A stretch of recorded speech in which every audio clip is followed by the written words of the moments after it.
don't really know how this is going to go. Yeah, you can tell us what you've got planned. This is episode 0. Episode 0. So anything could happen. Let's see if we get to episode 1. Yeah, exactly. How good's the pilot with a show about nothing? All right. Well, I guess we can start because ideally this is going to be recorded and maybe we can put it up later. So just everyone stay on mute. And as people come in, we haven't got too many. Actually, to be fair, we've already got more people than I thought would join. So that's a bit of a win.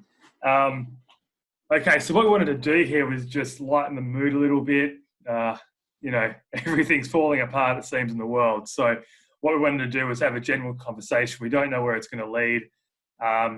We're using Zoom as the platform. So Zoom is a really interesting story. In a day when, stocks and everything are crashing, Zoom is actually going quite well, David, from what we understand. Zoom's all right? Yeah, I've just been looking at their stock price. They're not doing too bad considering everybody else is losing like 20-30%. Today Zoom's up 1.7%. It's green. There you go. When everything else is heading down, Zoom is on the way up. So if you're desperate to buy something, buy Zoom. So interestingly enough, Zoom, I've been talking about it quite a bit on the internets, on the Twitters and whatnot, about the Acquired FM podcast, which talks about interesting IPOs over the last 4 or 5 years. And well, actually more than 4 or 5 years, but the actual show's been around for 4 or 5 years. And they do things like, WhatsApp and all the sort of big ones, TikTok. But the Zoom one was really interesting because Zoom was born, if it looks like WebEx, that's effectively kind of because it was born out of the guy that used to effectively lead the WebEx engineering team. This Chinese guy, engineer who worked in America for quite a while, really smart. And he went to the Cisco heads and said, hey, I can make WebEx better. And they kind of said, no, we're focusing on all this other sort of stuff. And he kind of went, fine, I'll go off and start my own company. And then went out and started this company. It wasn't called Zoom at the time, but effectively took a lot of the engineers at the time as well from WebEx and started this company. And the way that they were able to see the product was through a freemium model, which is actually in play today. It's actually how we're using this platform today. The same model that they had when they started was basically give it away completely for free. And instead of limiting it to a per user situation, they limited it to the time of the meeting. So this actual meeting is going to go for exactly 40 minutes because that's all they give.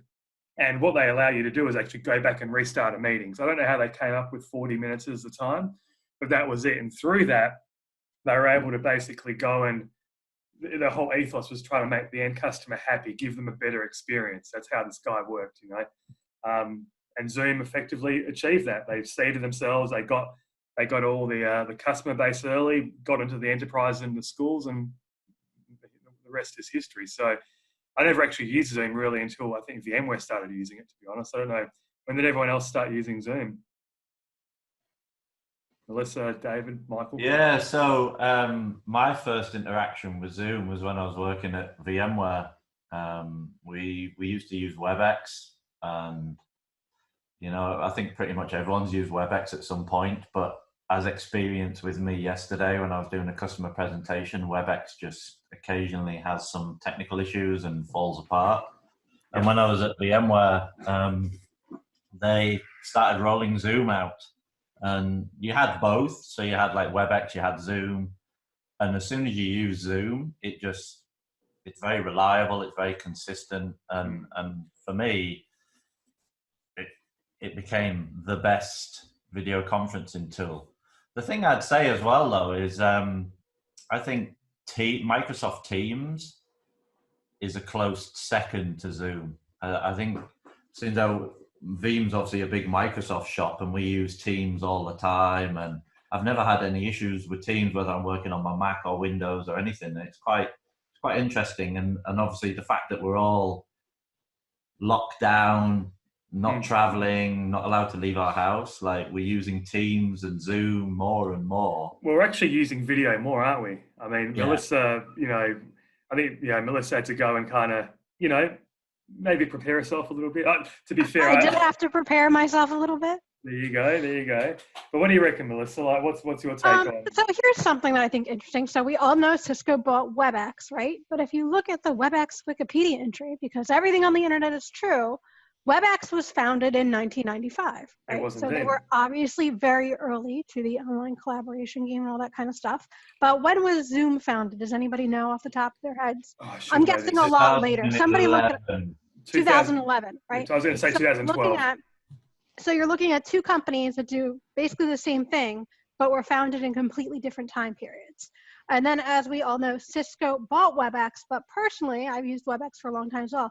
I haven't seen many changes since Cisco WebEx still looks like 1995 when you open right, WebEx. exactly. So we're looking at a company that was very early to the game, first out of the gate, all that good stuff. And we're looking at a company that was founded much more recently and seems to be evolving much better with, you know, customer and user demand. So I think that's probably the fundamental difference between the two, and maybe why WebEx hasn't really done much lately, right? Because it doesn't seem to have changed. How much innovation is being done on that platform by Cisco? Well, I don't know. That's the thing, right? And the guy, maybe someone can type it while I'm looking up. Who's the actual CEO and founder of Zoom? The Chinese guy, but his whole philosophy was, I want to make people happy. I want to make people want to use the software. So very focused on that end user experience, right? Yeah. Which actually, yeah. It's user experience, not, you know, just being able to use it. I know Dave and I had an interesting experience on WebEx yesterday together. So it just usability of WebEx. Yeah, it was also the mobile. Right, all these people working from home that have never worked from home might not be technical. We're looking at schools closing and they're going to have their classes on Zoom, right? Yeah. This is a platform that anybody can use pretty easily. WebEx, not so much. Yeah, and the whole premise of Zoom as well was to basically have the same experience on a mobile device as you would have on your PDA, or not PDA, on your iPad or PDA. Laptop. What year is this? Yeah, you mentioned 1995. My Palm 3XE. I still remember that thing. What about you, Cade? What's your take on it? If he unmutes himself. Yeah, I was clearly doing something else. I think I started off with WebEx and then Zoom, since like with Veeam and with VMware. I think within, as David said, and I think you said, I think Veeam actually have like the whole. We have all of them. Like we have access to WebEx, we have access to Teams, we have access to Skype. Like, we started literally on. Everything. Yeah, we've got Skype for business. We've got Skype personal Skype use. For business, what a product! So yeah, I think that's my take. Is Zoom's pretty good for most things, and it works quite well when you're chatting to like VMware folks, because it's exactly the same platform, right? But like you said, David, around Teams, just to be able to chat and jump on a call and externally call and all of that interaction, collaboration, that works quite nice as well. Yeah, and I think in today's day, you know, obviously now, this is kind of why, you know, this is why we started talking about Zoom and the platform and remote work and whatnot, because we know that obviously the state that we're in at the minute, we're going to have to understand that a lot of countries are going to be in lockdown. There's a few at the moment that are self-isolation. So, you know, we're lucky at Veeam. Well, I guess, you know, we're lucky in a way, but a lot of other companies kind of do it. We're very highly mobilized workforce. We work from home a lot. You know, we look at this conversation today and people jumping on and whatnot. I mean, I'm in Perth. Michael's in Stanford in the UK. We got Western New Jersey, and then we got, you know, Texas as well. And usually we're going into Russia and all sorts of places. This is the world today, right? So I'm trying to say that, you know, people are freaking out a little bit. And, you know, to be fair, I had a conversation with a media guy a couple of days ago, and it is true to say that some organizations are not ready for this. They're not ready for the business continuity side of this. When we talk about BCDR, you know, this is the BC of it, the business continuity, but this is nothing about services. This is nothing about services going down. It's not about servers blowing up or data centers exploding. This is a different type of business continuity, which I don't know, a lot of businesses are completely set up for. They completely overlook it until they have to look at it. Look, we've seen disasters, you know, Hurricane Sandy in New Jersey. We've seen disasters all over the world, right? And people don't have a good BCDR plan until they have to use it. And often they're focused on the services, right? So I need to have this application available. My employees need to be able to use this system. They're not focused necessarily on the employees themselves. How are they going to access that system? How are they going to access the applications? Where are they going to be? That's a component that people kind of forget about, right? And now we're going to see companies kind of looking at that component and putting all those steps into place after the fact, of course, but that's usually how it goes. Well, you're talking about people in their own BCDR plans. Look at the people who've been tweeting about the fact that they don't know what to do because they're working from home in the Bay Area. There's no food in the fridge. Can we claim for we claim for a coffee? Yeah, and it's like, you know, and I will admit to laughing at Colotti's tweet when he replied. There was obviously words in it that we won't repeat live on air, but it was like one of the comments was, "This is called adulting." You know, having coffee in your cupboards and milk in your fridge is part of life. The fact that you live in the Bay Area and you go to work, and like VMware was quite good for it. You had a lifetime supply of M&Ms, free soda, free coffee, latte machines, milk, cereals, toast, jam, everything. You didn't ever need to buy any food. But of course, as an adult, you got to work. You got to expect that at some point you're gonna have to go home and cook your own food. So we all laugh about how businesses aren't prepared for BCDR, yet it seems a lot of adults don't even have a plan of how to survive. So are those millennials by chance? I think it's more Generation Me than millennials. No, I don't know. Like I don't know. I mean, you and I, Dave, are kind of similar age. You know, early 40s. Yeah, then Melissa and Mike, they're laughing, and then Melissa and Mike were a little bit younger, but you know, but we started all in the same period of time. I mean, Michael's not a traditional millennial, even though he's a millennial. He is not a traditional millennial. Melissa, you're not a millennial either, but you know, it's thank you. It's a certain entitlement which is being tested massively at the moment. That's the thing. This whole situation will test people like they have never been tested. And hopefully people will come out for the better for it, I think. But suffice to say, I think we've got the technology to get us through this. Whether people can not panic enough and whether the whole world cannot panic enough to get through it quickly and without as much damage, that's the other story. But I'm pretty confident. The interesting thing is, like, we've got 24/7 media now. It's like I was talking to my dad, and I've mentioned it before in the team, like, he's like, this still isn't bad as 1987. Well, 1987, I was 9. So it's like, I didn't really care about the stock market, didn't really care about interest rates. To be honest, 2008, I wasn't that worried about it. All I had was debt. So, you know, what the stock markets were doing was irrelevant.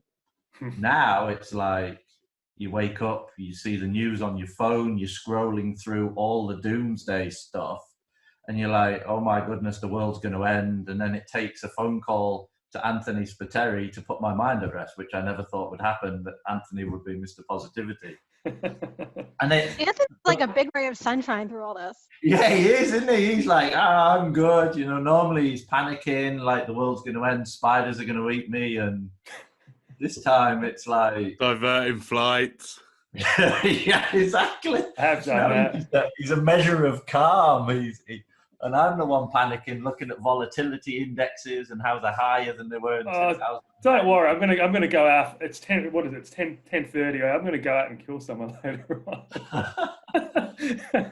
No. You know, the interesting thing though, when you're sat here, is realizing how many times you touch your face after people tell you don't touch your face.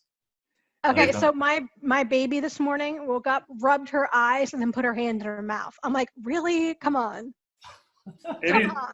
It is funny, isn't it? Actually, so to be fair, at the gym, I'm still trying to go to the gym. I'm being very, very, very aware of the fact I shouldn't touch my face at the gym. But it's kind of more using my elbow and stuff to do or it. other people's faces, Spiteri. You shouldn't be touching other people's faces either. Okay, it's good from you, Michael. Glad you could put that nugget in there. They usually do that at the gym. But, you know, but it is true. It takes serious willpower to not touch your face. Yeah. But certainly we're stocking up on the hand sanitizers and all that kind of stuff afterwards. But anyway, I mean, that's the way it works. The biggest question we've got for you, though, Spiteri, is do you have any toilet roll? If I open my boot, you would see. I've got 48 in the boot. I went last week, and I was like, my Wednesday morning. It was early on. It was a fresh pallet.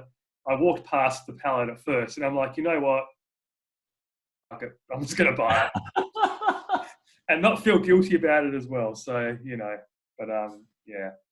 Anyway, there we go on that. Well, I think we could pivot a little bit and go back and talk a little bit about what's been happening in the past. I guess tech wise, we saw VMware. We can try and make this a little bit relevant about our industry. VMware this week had their release.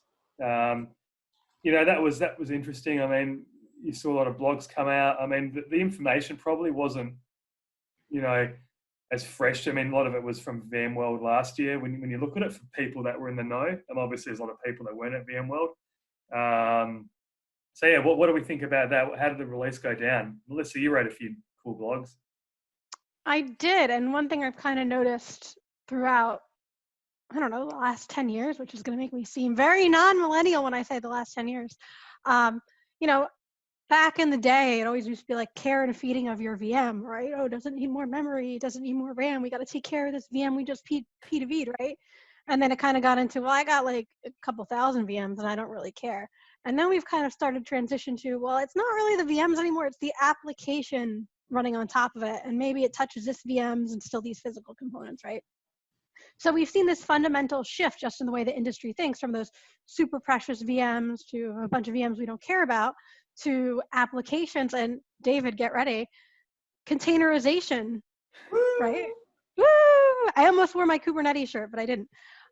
So I think that's a lot about what this VMware release was, right? vSphere 7 with Kubernetes baked into it, right? That's pretty cool.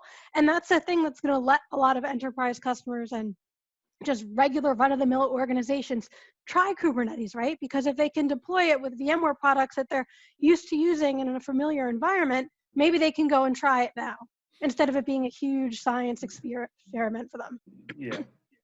Yeah, I find it interesting though that like when they announced all this, and I know the stock market in general is in turmoil, but when they announced all this, the markets reacted very well to it. Yet over this year, VMware has just been slowly going down, and obviously it's down quite dramatically now. It's down to like 97.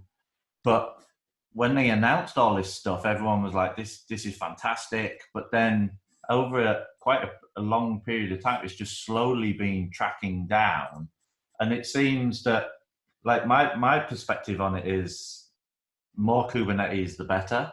We all love Kubernetes and we all like saying the word Kubernetes.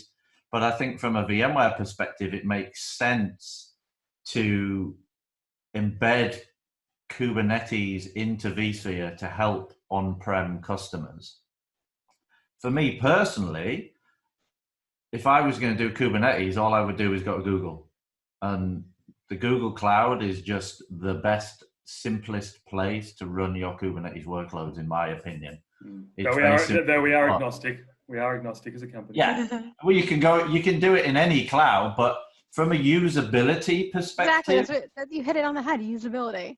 Google is the easiest. It's like 3 clicks. You spin up a cluster. You deploy your workload from a marketplace. You instantly can connect using kubectl. It's direct into Google. There's hardly any configuration you need to do. It's real simple. Whereas you look at like Pivotal, EKS, AKS, all the KSs on Azure and AWS and everything, there's still a lot of complexity around them. And the whole point of Kubernetes is to take the complexity of scalable apps away. And that's what I think Google do very well. Now, from a VMware perspective, I think what they're doing is going to make it very easy for people to deploy Kubernetes apps close to their applications they already have running on-prem. And that's important because most people move workloads into the public cloud because they want them to be nearer services. So if you think like AWS with RDS, databases, that kind of stuff, people will move VMs and instances to AWS to be close. Yeah. Same with Kubernetes. And I think it's a good play from VMware from that perspective. Yeah, and I think what they're doing as well, like I called it a stroke of genius, but more from the point of view of they're trying to, again, separate the dev and the ops.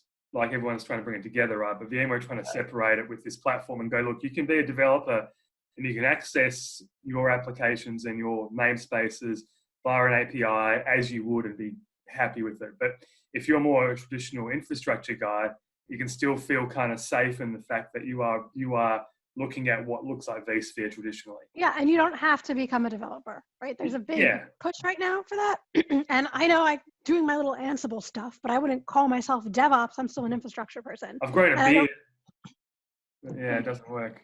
And I'm not sure I necessarily want to become a full-on developer. Sure, automate things here and there, but that's just not me, right? Yeah. So VMware is kind of letting people do what they want, right? So devs, you consume this however you want. Ops people, hey, this is the same VCR that you know and love. Couple changes, right? Couple things here and there, but nothing you can't adapt to. No, so I think that'll work. I mean, obviously, you know, there was a little bit of a comment about the requirements for it and you know what it needs in terms of Cloud Foundation and the actual requirements to run it. That's kind of an argument's no different to a lot of things that that VMware released in the past. When you think about NSX needed like 3 controllers, the actual manager server, you know, a V10. Should we talk about if you should have a management cluster or not in 2020? Well, yeah, you know what I mean? Like, this is the thing. I mean, it's always been the way that new platforms have dictated or have been dictated to by what requirements they need.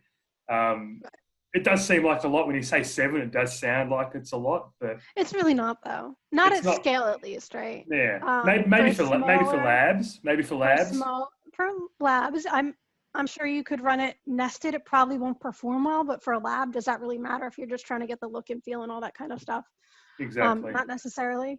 For anybody that's we'll know in a week or 2 when you actually build it for me. We will, won't we? Yeah. You know, it seems like a big investment up front, but look at the benefit, right? Yeah, I think anything that brings Kubernetes to the front and makes it more, I guess, streamlined, because the problem... Wouldn't it be cool if you could put all that stuff in the cloud, though? Well, I guess so. I don't know. Like, could you use VMC for your vSphere with Kubernetes control pod or all that kind of stuff, whatever we want to call it, and then connect it back on-prem, host all your stuff up there?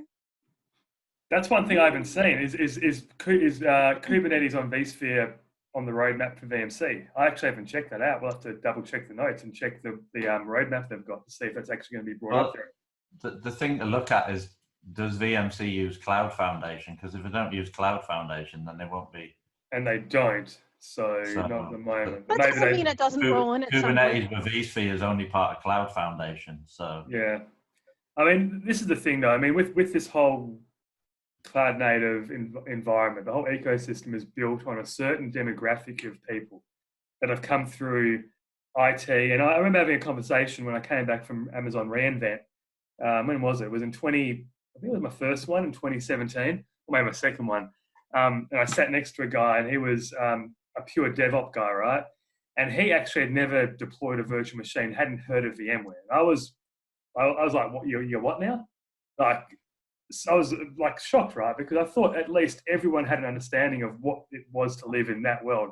But all he was concerned with was how his Nginx servers were running at the front end, his containerization, or if it was a server instance in AWS.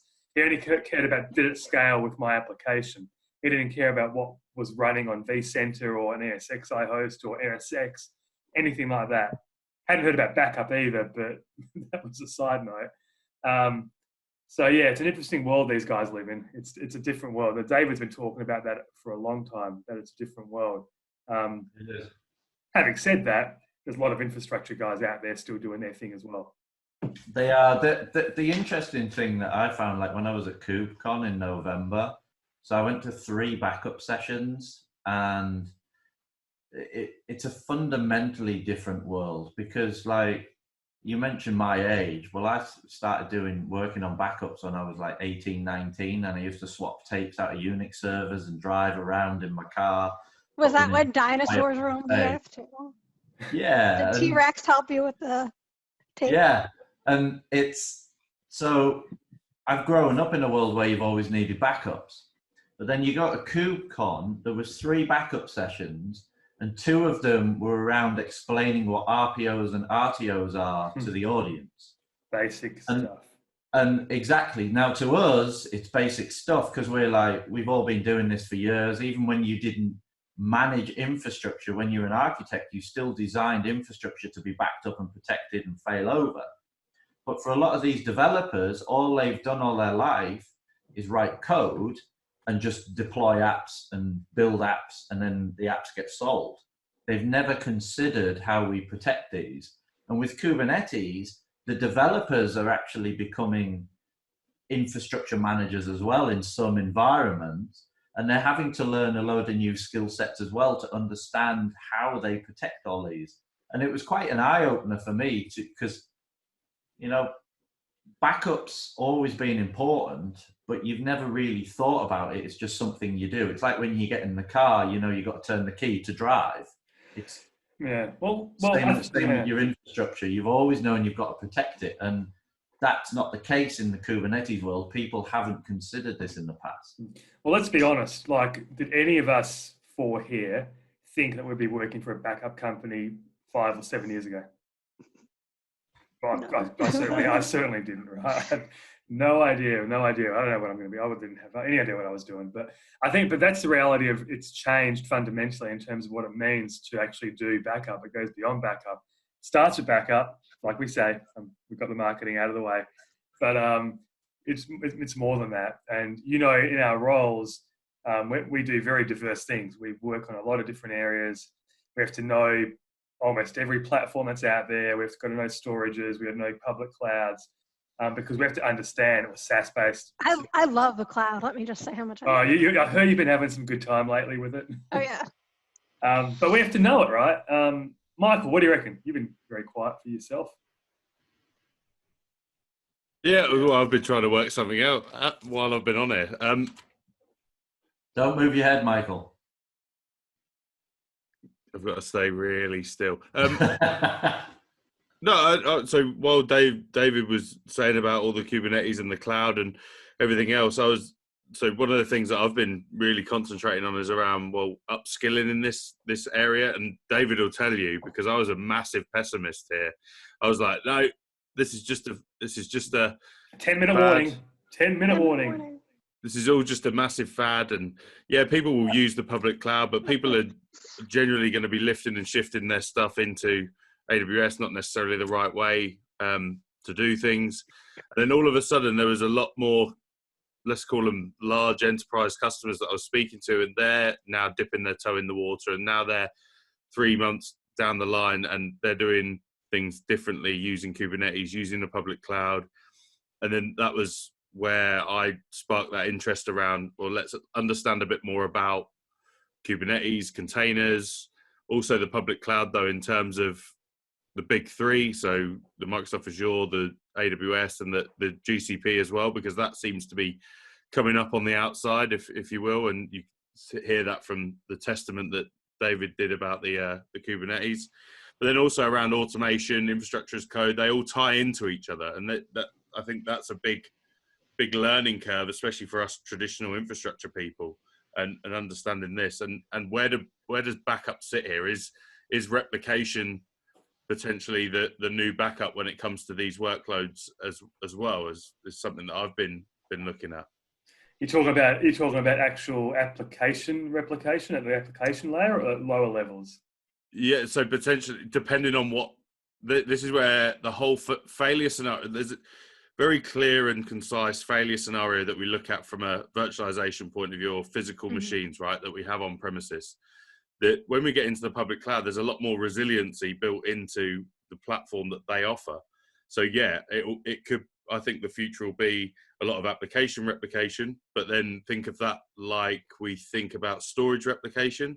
So it's still in band, but then think about actually underlining what's the storage underneath, and how are we going to protect that, the storage at the end of the band. day, today, we care about the data. I don't care about the VM in the cloud. I don't care about the container. Shoot them, bring them back, redeploy them, whatever, but I care about the data. Data is critical. Data is central. But I think we're going to see more of a focus, and this is, I don't know, is I think we're going to see a focus around the replication angle, which we haven't really seen from from a virtualization point of view. I mean, just look at we've got replication.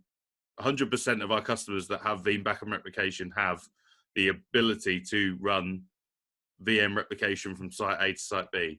But it's expensive if you're running it on site A and site B because you need all the resources waiting on the other side. Exactly. It's cost prohibitive in a lot of cases. That's why we replicate to the cloud. The future Let's do it. Cloud. Well, yeah. Well, obviously we've got the Cloud Connect to our VCSPs, which I've got to pump up the VCSPs still for sure, because why wouldn't we? But I mean the options are there. But I think still people at the traditional workload, like if you're talking about a VM, and this is what I think Michael's getting at, it's a lot harder for people to envisage replicating a VM somewhere that's not their property as such, and paying for it, because then what do they get out of it? They don't know they need it until they don't get anything until they need it, right? Yeah, that's right. Yeah. So it's very hard. So it's very hard for them to go, I'm going to spend X amount of dollars. So, I got something. I know we're running out of time. Yeah, let's see. We got 6 minutes. Throw that stuff into Veeam Data Labs and use your data another way. Patch tests, pen testing, analytics, whatever you want. Use that copy of your data. Don't just let it sit there collecting dust. Spin up a data lab and do all the things you can't do with your production data. Why not? Yeah, that's the thing. You've got to make your data work for you, right? That's the one thing. Yeah, we released a feed. We haven't talked about V10 at all. That's maybe a good thing because we're talking about generally different stuff in this sort of podcast. But in V10, we had the data integration API, which was all about the unlocking of that data that's sitting there almost, just I had a dream about our data last night. No Did joke. you really? About our data? Or not? I had a dream about our data and not our data. did something crazy with it, and it was just really, really weird. But at least I didn't dream about the coronavirus. I don't know. That's strange. Yeah, that's strange. But yeah, that data activation, activating the data that's otherwise stagnant, is very important. And we're kind of working towards that. We're kind of looking into how we can enhance that. But yeah, what does that mean, the public cloud? What does it mean when you've got that data sitting on stateful Kubernetes? It's a bit like, the way I look at it though is like, every year you buy your house insurance, and every year you're annoyed because you pay for your house insurance and it's expensive and everything, but you need it, because the thought of your house burning down and you not having insurance is more frightening than paying for the house insurance. And I think there's a bit of a misconception in businesses where they're like, well, we maybe don't need this, until they do. And then you find out the hard way that we really should have done this. And we've spoke about it before. Code Spaces is a great example. They even thought they had backups, but because they didn't protect their environments in a secure manner, when they were hit with ransomware, and then they actually was a brute force attack, they had all their backup data deleted as well, and then they went out of business overnight. Yep, that's happened to a few that I know. Well, everybody thinks the cloud is a magical place, right? It's just someone else's data center. That's all it is. Not a charity either. It's not a charity. It's not a charity. You still need to protect your stuff you have there. Because what but happens it is a magical place. I will say it's not magical. It's not magical. It's just don't like clicking the create button. I also log in with the wrong account and wonder why I can't see it. Yeah. It's a magical place when you figure out its nuances. But it's interesting. I mean, and that's going to evolve. I mean, that's part of Veeam's journey, I think, as well, as trying to evolve, over the next couple of years to see how we can better suit and, look at serverless, look at functions, and see how we protect the data that's being created, not only from those particular, services, but the actual service themselves. That's the challenge, I think. It becomes more disconnected from the point of view where the data actually lives and what is actually the important data. How do you separate the data from the metadata, from the real data that's valuable to the customer? What's more important, the data or how you make the data or how you get the data? I don't know. It's something we have to work out as more people tend to use that. But it's a fun time because ultimately, as infrastructure guys, traditionally, all of us that are on there and girls, we've got the best of both worlds. And I think that's a good thing. Being set in this multi-cloud hybrid world is certainly where you want to be at the moment, but not feel like you want to get left behind. I think that's kind of why Michael's there doing his thing at the moment is winter of learning. Is it winter? It's summer in Australia, but call it winter of learning. You know, I love lockdown. Let's learn. well, that's the other thing to finish off. I think, you know, working from home, while we're not officially on lockdown yet, you know, we work from home quite a bit. We've been grounded because we can't fly anywhere because all of our events have been cancelled, which kind of knocks out a bit of the purpose for what we do, which is a bit of a bummer. But we're seeing this as a positive because we're able to sit now and produce more content locally. We're able to think about more creative ways that we can create content. And this is one of them. Just having this conversation, we're creating content and data without really knowing it via this conversation, you know. Episode 0 has been interesting. We'll go and see how it works, and we'll see if we can get another one going up. But any closing comments? We've got 1 minute and 50 left. I love this. Well, I love this Zoom meeting. It's great. Like, let's just down 40 done. Jim Jones has asked an excellent question. How has Australia infected Tom Hanks with the virus? Yeah, well, I want to know. It was Anthony Spiteri who did it. Yeah, yeah. I want to know if Tom actually brought the virus to Australia first. Is what I want to know. Australia may be responsible for the infection of the world, one of the world's best actors. Yeah, I'm sure he'll be okay. He looks pretty He was fit. filming an Elvis movie, right? I'm excited about Yeah, that. well, hopefully he wasn't Elvis, like he wasn't really in Elvis shape, because that would be a problem if he was in Elvis-like shape towards the end. If it was Maybe Elvis, it was young Elvis. yeah, if it was Elvis from the 50s, that's okay. But if it was Elvis from the end, then yeah, well, we might see. He just needs to maybe go back and visit. What was that movie where he became a young kid? Where he wished to be big. We're actually the opposite. Where a big young kid became a big kid. Yeah. He has to go the opposite now and basically regress a couple of years and get healthier. But no, he'll be okay. We'll be okay. This has been really good, guys. We're going to sign off. Again, we're not sure if it's valuable, but we're going to put it out as a podcast. We'll see if it gets some traction, and we'll try to do it again next week. See you all, and let's see if we're here next week. See ya.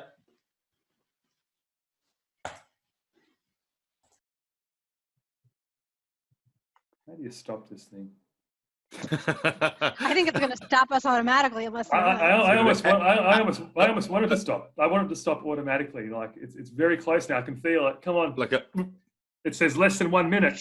It doesn't tell me the last few seconds. It doesn't give you a countdown though. It doesn't give me the countdown. It's like one last minute.